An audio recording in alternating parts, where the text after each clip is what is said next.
It had been a few weeks since Hoppity Hooper, Fillmore the Bear, or even Professor Waldo Wigglesworth had come up with an ingenious scheme to make money. Well, perhaps I'm losing my grip, fellas. Oh, say not so, Uncle Waldo. But Hoppity, we're down to our last cent. Our last cent? See? You been holding out on me, Finster. Hand over that penny. The name is Fillmore. What do you want a penny for? I'm going to put it to good use. Are you going to open a checking account? No, I'm going to weigh myself.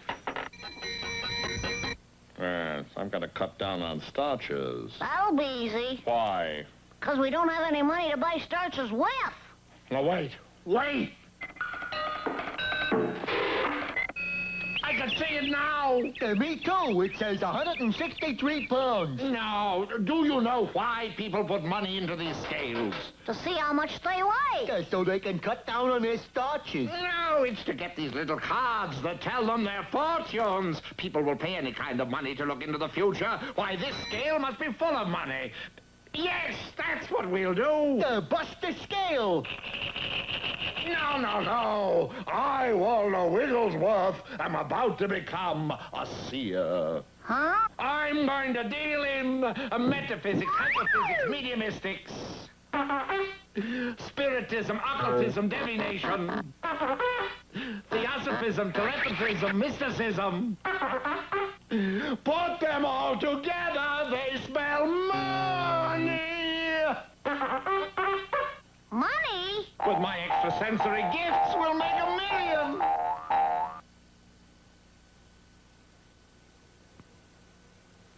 So Waldo set up in business as a fortune teller. Now, Hoppity, I need your help. Sure. You get under this table, and when I give you the cue, you rap 3 times, like this.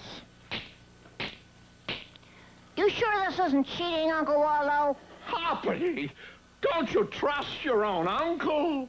Well, sure, Well, but... that's settled. Now, you, Fensdorp, you put on this sheet, and when I say, will the spirit guide materialize, I want you to walk through this door. Okay, Waldo. Right this way, gaze into the future, answer all your vital questions. Who will be the next wrestling champ? Is Amalgamated Yo-Yo going up or down? Will it rain tomorrow? Ask the spirits. They know all. Hurry.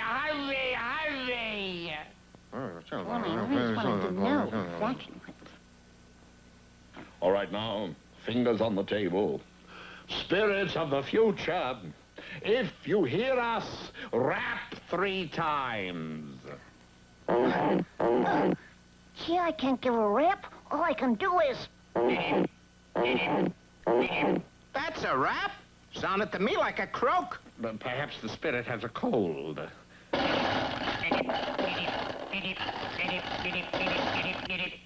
You faker. You planted a frog under the table. Amazing. He must have been placed there by the spirit guide, Mojambo. Mojambo? Yes. Oh, great Mojambo, spirit guide, will you please materialize? Ooh. Oh. That's very good, Fillmore. That just looks like a big bear with a sheet over to me. Oh, the nonsense. If it's a real ghost, let's see you walk through it. Walk through it? Why should I? Go on, you phony. Well, if you insist. Get ready to run, Fillmore. The natives are getting restless. But when Waldo approached the mysterious figure... Oh, my goodness. I did walk through him. Ghost! A real live ghost! Hey, ghost! Has Fillmore really turned into a ghost? Be sure to see our next episode, Spook Watchers, or Let's join the Ghost Guard. We'll return to our program after these messages. In our last episode, Waldo went into the ghost-making business. He disguised Fillmore by putting a large sheet over him. But then a strange thing happened. Oh, great Mojambo spirit guide, will you please materialize? Go on, that looks to me like just a bear with a sheet over him. Woo! You did that rather well, Fillmore. It don't scare me. If it's a real ghost, why don't you walk through it? Well, if you insist, get ready to run, Fillmore. The natives are getting restless. Oh, my goodness. I did walk through him. It's a ghost! Well, Fillmore, old friend. Hoppity, I can't believe it. There he was a couple of minutes ago. Firm, substantial, and now he's nothing more than mere ectoplasm. Look! Sorry, old man. That's Fillmore. Then you're alive. Then who is this? Ah! It's a ghost! I know that, but who is he a ghost of? Or a ghost of who? That's whom? Well, I could be. Napoleon? But then again, I could be Henry VIII, Washington, Bullwinkle, Caesar, Frankenstein. Ooh. I rather like this one, don't you? Can't you go back to the way you were before? I mean, just simple ectoplasm. Ooh, you humans are all alike. No imagination. Or maybe you could just go back to wherever you came from. But I like it here. You're not suggesting you don't approve of my company. Oh, you misunderstood, Hoppity, Mr. Ghost. We want you here. All right, then. Feeling unwanted just makes me furious. Oh, I just want to be loved. You're loved! You're loved! So it seems that our friends were stuck with a ghost. We've got to get rid of this ghost, Fillmore. It's just unnatural, a grown fox going around town with a ghost. Unnatural, heck. It's creepy. You called? Say, isn't that a friend of yours over there? Faster, Fillmore. I think we've lost him. Yeah, I don't see him chasing us. Boo.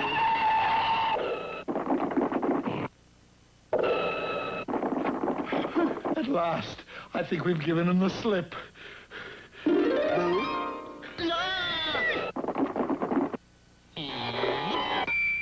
Oh, Hoppity, do something. We're trying to get away from that ghost. Boo. Gee, that was fun. Now I'll tell you what. I'll be it, and you chase me.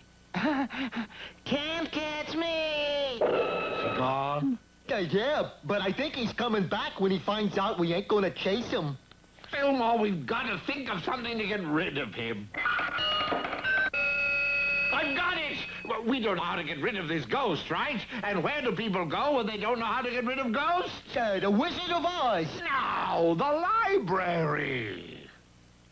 Ah, here it is, in a translation from the Transylvanian. It says, take a cane, twirl it 3 times over your head, and point it at the ghost. Then say in a loud, clear voice, go away, ghost, we don't want you here. Don't bother to pack, just disappear. That makes sense. Don't know why I didn't think of it. So Waldo tried out the spell on their unwelcome visitor. Go away, ghost. We don't want you here. Don't bother to pack. Just disappear.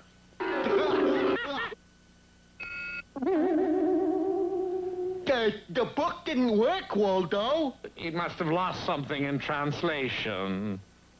Goodness. Now Waldo, Hoppity, and Fillmore have 2 ghosts on their hands. If Waldo keeps this up, there could be an epidemic. Tune in to our next episode. A haunting we will go, or the ghost is clear. We'll return to our program after these... Last time, you remember, our friends were using a spell to try to get rid of a bothersome ghost. Waldo waved a cane over his head 3 times and said, Go away, ghost. We don't want you here. Don't bother to pack. Just disappear. The book didn't work, Waldo. It must have lost something in translation. It certainly had. For now, instead of having 1 ghost, our friends had 2, named Wilbur and Claire, a sort of his and hers. I think you better put that book away, Waldo. We're liable to have an epidemic. No, wait, all is not lost. We still have Professor Waldo Wigglesworth's motto to fall back on. What motto? If you can't lick 'em, join 'em. We're gonna join the ghosts? That means we'd have to... Well, not exactly join them, use them is more what I had in mind. If you can't beat them, use them is my motto. But how? Well, now, let's see. There must be some way to take advantage of a couple of ghosts. Maybe we could use them to haunt people with. You know, we could... I've got it! We could rent them out to haunt people with. Waldo, that's what I said. I don't know why I didn't think of it before. It's natural. Everybody has someone they'd like to haunt. Do you think $10 an hour is too much? So Waldo went into the haunting business and took a small ad in the Wisconsin Gazette. Ghosts for hire, male and female, 347 years experience in haunting, spooking, and devilment. Contact Professor Waldo Wigglesworth, Box 21, Foggy Bog, Wisconsin. Overnight, Waldo Wigglesworth's haunting business was a success. It was true, it seemed. Everyone did have someone they wanted to haunt. Some people haunted their bosses. Mr. Pearson, I've been with this company for 25 years, and I think it's about time I had a raise. A raise? Over my dead body, I'll give you a raise. Would $100 a week be suitable, my boy? Thank you, Mr. Pearson. You certainly did the right thing there, Mr. Pearson. Miss Benson, I want you to give everyone in the plant a $10 raise. And please bring in some bicarbonate soda. I'm going to have to cut out these 2-hour lunches. Others haunted their mothers-in-law. I say don't sit in that chair. You know that's Mother's favorite chair.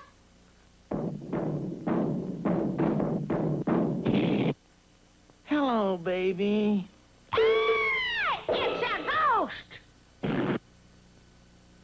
Stick with me, Wilbur and Claire, and we'll make millions. Millions. As Waldo continued talking, he did not notice his old girlfriend, Susan Swivelhips. And to complicate matters, Wilbur at that instant disappeared, leaving Claire, who had changed into a dazzling female, hanging on Waldo's arm. Waldo Wigglesworth, who is that woman? Woman? Oh, you mean Claire. Susan, I'd like you to meet Wilbur. Wilbur, where are you? Claire, where did Wilbur go? Claire. I'm waiting, Waldo. Well, you see, Susan, Wilbur and Claire are ghosts. Wilbur just disappeared, and Claire changed herself into the ravishing creature you see here. You must be out of your gourd to expect me to believe a story like that. Did you get the license number of that truck that hit me?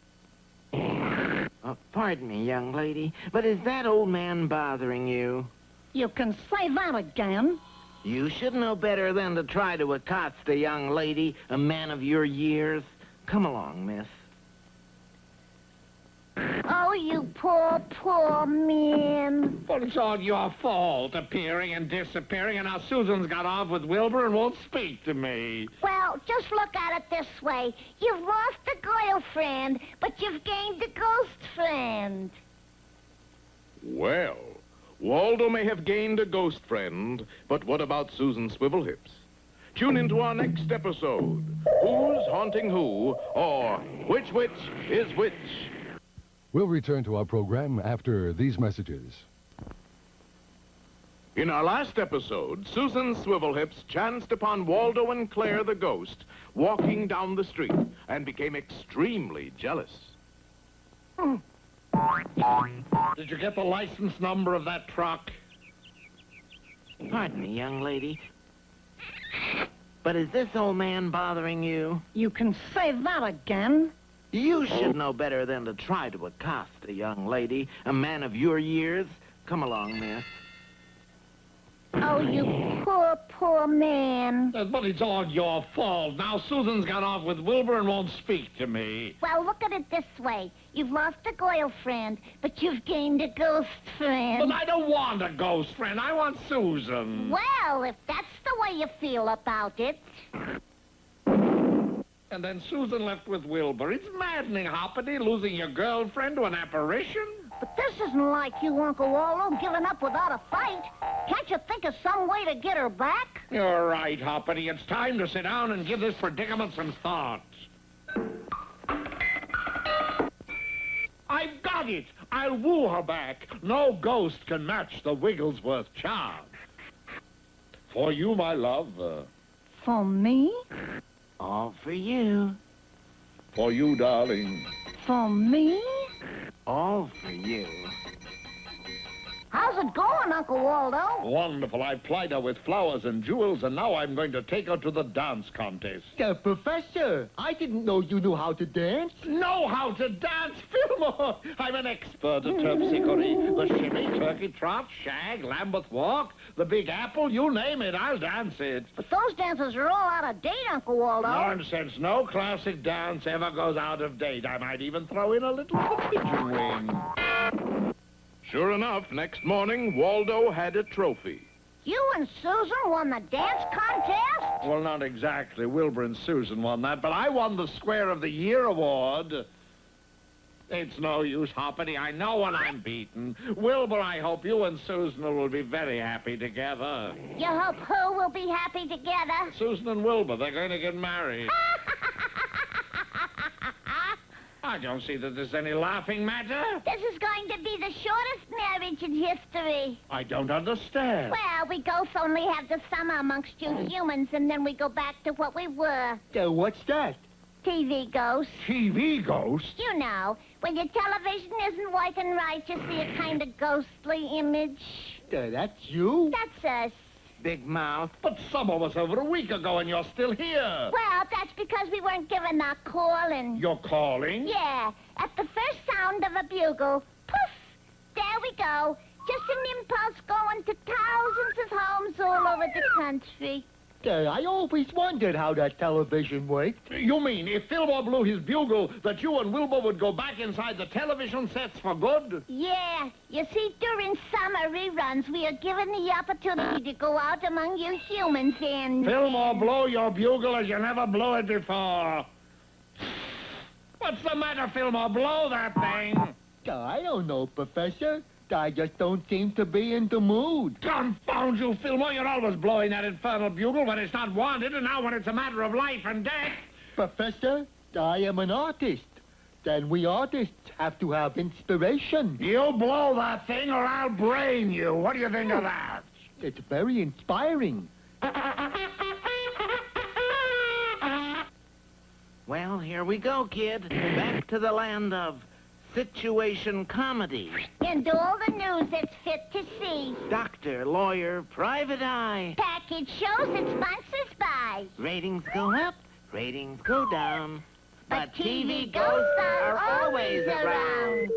This program was brought to you by... Gee, we missed the commercial. Never mind. There'll be another one along soon on the next episode of The Adventures of Hoppity Hooper.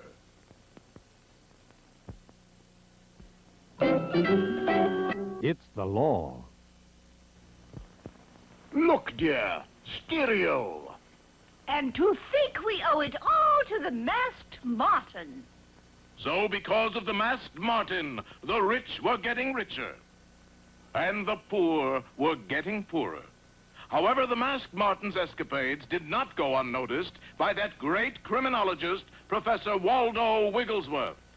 Hoppity, Fillmore, it's time to put a stop to the escapades of the masked marten.